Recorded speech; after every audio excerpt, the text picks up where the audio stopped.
One dirty play turned a guy into the most hated player ever, while another nearly ended someone's life on the court. These are the dirtiest plays in NBA history. And Draymond Green's dirty play didn't just affect one player.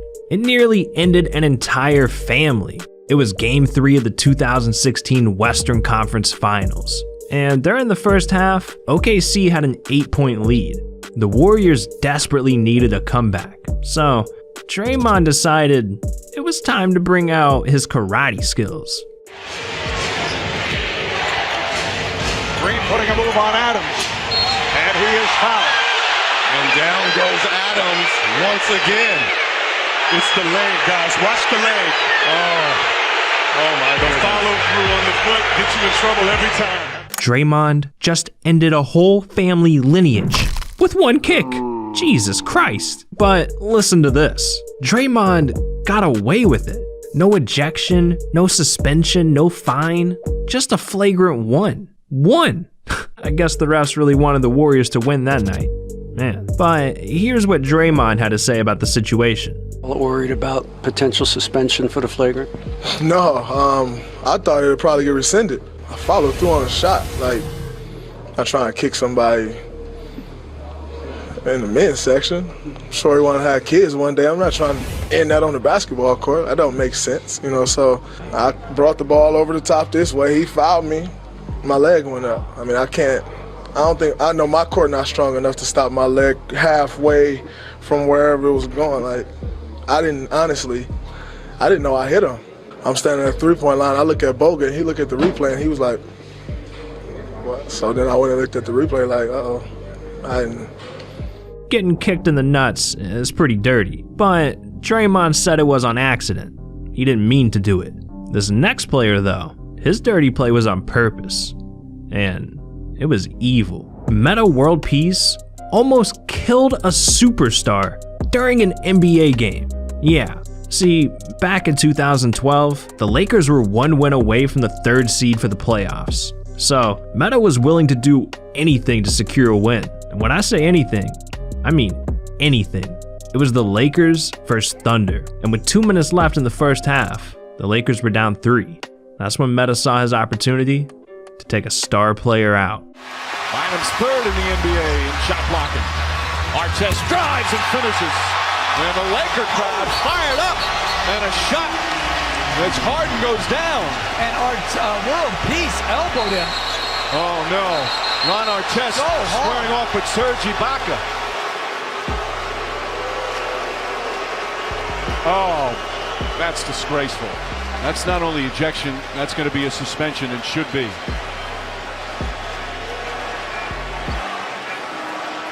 What a disgrace.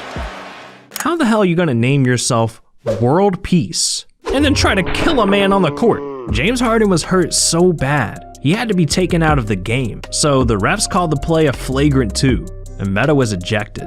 Then, after the game, Harden's MRI showed that Meta gave him a full-blown concussion. So, the league was pissed, and rightfully so. I mean, an elbow to the back of the head could have been fatal. That move is so dangerous, it's not even allowed in the UFC.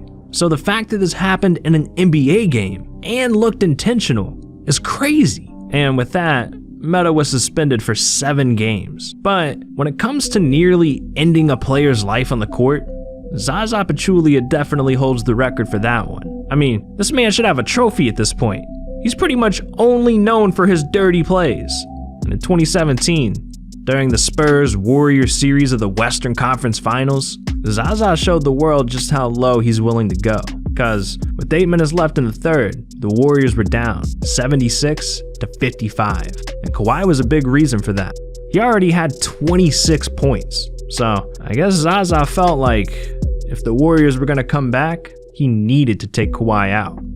Pushing off on Pachulia. Leonard fires from the corner. And Leonard goes down again. And he's in pain again in front of the Spurs bench. And Leonard gingerly getting up. Again, that's what they call all the time when you get your feet into the landing space of the shooter. Alright, man, even your own fans are booing you. But I guess Zaza got what he wanted, because he ruined Kawhi's ankle, and the Warriors came all the way back for a 2-point win. This injury was so bad, not only did Kawhi miss the rest of the series, he was scheduled to sit out the next 76 games till his ankle was fully healed. But the worst part is, Zaza didn't stop here, because just the next season, Zaza went for Russell Westbrook. They have a foul to give, and there it is as Pachulia knocks down Westbrook, then stands over him. It's certainly going to take a look at that. That's going to be 3 shots. Hayward Workman signaled that's a 3-point shot, and to me, that's the right call. He's leaving his feet looking to take a shot. Will it be more than that, though? That's a foul, obviously, and a 3-point shot. And I'm just wondering about that standing over him. Like, I don't think it makes it a flagrant foul, but it's a technical foul, and I'm surprised someone didn't come. I'd take the technical if I was Cantor right there. From your vantage point, what happened on the flagrant with Pachulia at the end of the first half? I don't know. He hit me on the heart, but sorry, I'm gonna get his ass back. Straight up. Did you notice him standing over the top of you? Nah, I didn't see that just now, but I don't play that game. I'm gonna get his ass back. So whenever that is, I don't know when it's gonna be, but I don't play that game. Hold on, is Zaza Pachulia staring Russell Westbrook down? Who does this man think he is? Who the hell is Zaza Pachulia? Unfortunately for Westbrook, this wasn't gonna be the last time Zaza did him dirty. Fast forward to 2018, they faced each other again. All night long, the Thunder were keeping it close, despite the Warriors being a super team. But once we got deep into the third, Zaza did the unthinkable. He didn't drop a like and subscribe to the channel. This guy's a real scumbag. I know you don't want to be like him, so what are you doing? But anyways, Zaza also did something unthinkable on the court. With 2.5 minutes left, Westbrook got the ball and drove all the way down the court for a layup. And well, that's when Zaza saw an opportunity, and he took it. Go, and Adams grabs the rebound. Westbrook, the high dribble. Forced that one up. Bodies falling on the floor. Here comes Curry. Play continues. Curry gets inside, layup. And the foul came before the shot attempt. As Westbrook still down the other end on the floor after that drive to the basket. Trying to get contact. Good no call.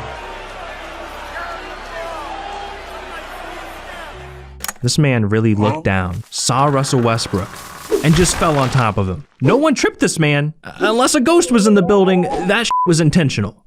Now, what's crazy is, Zaza literally got no punishment for this. But at least Zaza knows what sport he's playing. This next guy thought he was an NFL player. Jason Smith is a completely irrelevant player, but he will be remembered for having one of the dirtiest plays in NBA history. See, back in 2012, during a Hornets-Clippers matchup, there was 4 minutes left in the game. The Hornets had the ball, and they were up 89-83. But right when the Clippers got a steal, Jason Smith made it his mission to stop the play by any means necessary. Smith on to telegraph that pass. Clippers break it up. Lead pass to Griffin. Oh, he gets brought down hard. That's going to be a flagrant foul for sure. Well, Jason Smith went all the way to the stands, and 4 Clippers went after him. DeAndre out there taking care of his buddy. It's like a linebacker taking out a tight end who doesn't see him coming. There's no attempt on the ball. Watch this. There's just no place in the NBA for a play like that. I mean, that could be an ejection. That could be a season-ending injury for a player. Yeah, one of the marquee players facing the league. But I don't care if it's your 12th man, you don't want to get a hit like that. Blake's body really twisted. That's really what's bothering him as he walked very gingerly over to the huddle. I didn't think you could deck a 6'9", 250-pound Blake Griffin, even if you tried. That was crazy, man. Blake's career was already crawling with injuries, so this was the last thing he needed to happen. But, I mean, the NBA is not stupid. You can't just hit stick somebody in a basketball game on live TV and get away with it. So, they suspended Jason for 2 games. But even though that clip was a bad look, at least it stayed under the radar. This next guy's move made him the most hated player in the NBA. And I'm talking about Patrick Beverley. It was Game 2 of the 2013 playoffs during the Rockets-Thunder series. And after losing Game 1, Pat Bev was a little too desperate to get his team a win. With 5.5 minutes left in the second, Russell Westbrook slowly brought the ball up the court to a spot that everyone knows is for calling timeouts. But just like Beverly does best, he created chaos. He used to go to the front of the rim, pick up that garbage. 42-41 in Westbrook hobbling away. Beverly went for the steal just as the timeout was called, and he actually got part of the knee of Russell Westbrook. He is really upset with Beverly right now. You see the side swipe by Beverly right on the right knee of Westbrook. This dude really just saw Russell Westbrook vulnerable and out of nowhere injured him.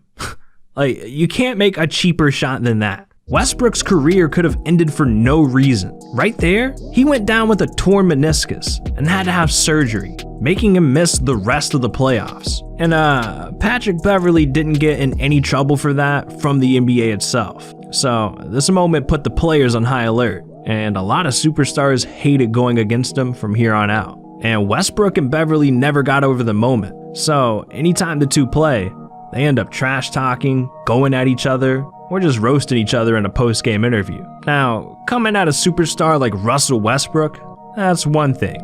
But trying to hurt LaMelo Ball? You gotta be out of your goddamn mind. If you even touch this man, you should be arrested. And someone needs to call the cops. Because at the end of 2020, someone tried to do LaMelo dirty. In a game between the Hornets and Raptors, LaMelo was still trying to prove who he was as a player, but so was rookie Malachi Flynn. And at the end of the first quarter, LaMelo had the ball at half court, and Flynn tried to put the clamps on him, but that's when he went way too far. I used to see those things in this league. LaMelo had his pocket picked. Malachi Flynn Had a lot of pressure, but look at the steal from behind, taking that ball away and seeing his teammate. Listen here, how dare you touch our Lord and Savior LaMelo Ball like that? This is an outrage. Hey yo, give me the NBA's number right now. I'm gonna get this man banned from the league. Ridiculous. Alright. In all seriousness, if LaMelo got hurt right there, I know a lot of you would have felt the pain. But LaMelo's not always the innocent one. Early in 2021, he nearly ended a career himself. In a matchup between the Hornets and Hawks, LaMelo was still trying to prove he deserved to be Charlotte's starting point guard. And I guess he kinda let that get the best of him. Late in the second quarter, the Hawks had a 1-point lead and got a steal. But once Bogdan Bogdanovic got the ball, LaMelo knew there was only one way he could stop him. Miles Bridges, ripped away cleanly by Hunter. Miles thought about just turning and laying that in. Ooh, he brought it down. That looked awkward. Bogdanovic's foot just kind of went out from underneath him.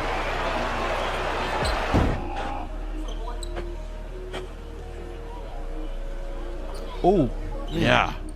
LaMelo, you can't just punch him in the nuts like that. Could have ended his career. What were you thinking? Regardless, this strategy ended up working in LaMelo's favor. He finished the game with 22 points, 12 rebounds, and 11 assists for his first career triple-double. And the Hornets won, 113-105. Now, that's definitely dirty. But you want to know what's even dirtier than that? That some NBA players think they're above the law. I mean, players do the dumbest stuff, from hitting top speeds in their car on a public road to killing their best friend. These are NBA players that went to jail. I even looked into LiAngelo Ball's arrest, and there's actually a lot more to the story than I thought. So, what are you doing? This video's over. Click it.